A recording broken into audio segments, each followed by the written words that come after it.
right, so I'm going to give you a little bit of a tip on how to address the application prediction for experiment number 1. So in this experiment, we are going to take 60 milliliters of warm or hot water, and we are going to add 120 milliliters of cold water.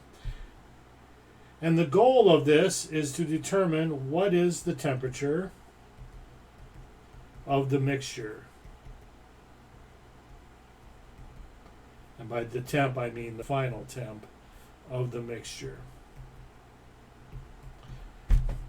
Well, to understand how to do this, we are going to rely on the idea of this heat transfer that's going on, this flow of energy.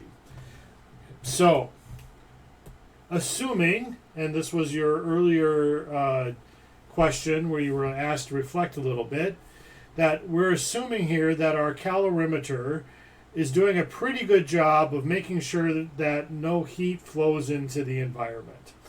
If it did, it would change the nature of the experiment. But if you look at your data, you'll notice that the hot water in that cup, when you had the lids on it, actually stayed pretty hot for quite a while. It took a while for it to lose any heat and start to cool down. And so really this should be a pretty safe assumption to what we're going to do. And what that means is that any heat lost by the hot water or warm water will be gained by the cold water. So minus the heat of the hot water. Again, we use the word warm, but we're talking above room temperature, will be equal to minus the mass of the hot water times the specific heat of water times the change in temperature of the hot water. Similarly, the heat gained by the cold water will be equal to, well, the mass of the cold water times the specific heat capacity of water times the change in temperature of the cold water.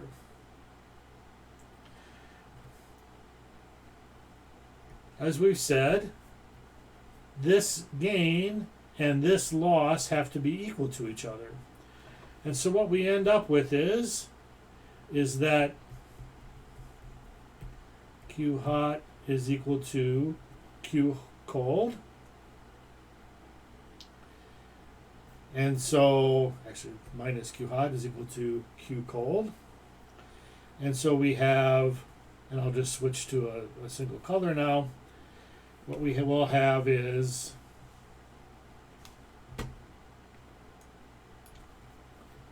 that minus the mass of the hot water times the specific heat capacity of water times the change in temperature of the hot water will be equal to the mass of the cold water times the specific heat capacity of the cold water times the change in temperature of the cold water. Well, since they're both water and they both have the specific heat capacity, we know that these two things will divide out from each other. So we're left with minus the mass of the hot water times the change in temperature of the hot water, and that will be equal to the mass of the cold water times the change in temperature of the cold water. And we can plug in for what change in temperature is. It is the final temperature of the hot water minus the initial temperature of the hot water, and that will be equal to the mass of the cold water times the final temperature of the cold water minus the initial temperature of the cold water. But what we rely on here is the fact that once we let the two of the waters make sure they get mixed together and equilibrate with each other so that all the transfer of energy is done, is that the final temperatures of these have to be the same. It really is just T final, because they will come to the same temperature. And so we are left with minus the mass of the hot water times the final temperature of the mixture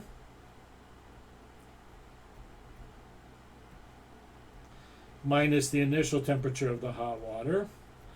And that is S to be equal to the mass of the cold water times the final temperature of the mixture minus the initial temperature of the cold water. So that's the setup of it. From here on out, I'm going to leave it up to you.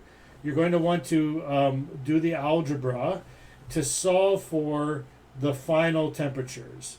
I'll just give you a tip as to what you want to do here. You want to multiply through by the mass of the hot water into the brackets on the left side and the mass of the cold water into the brackets on the right side.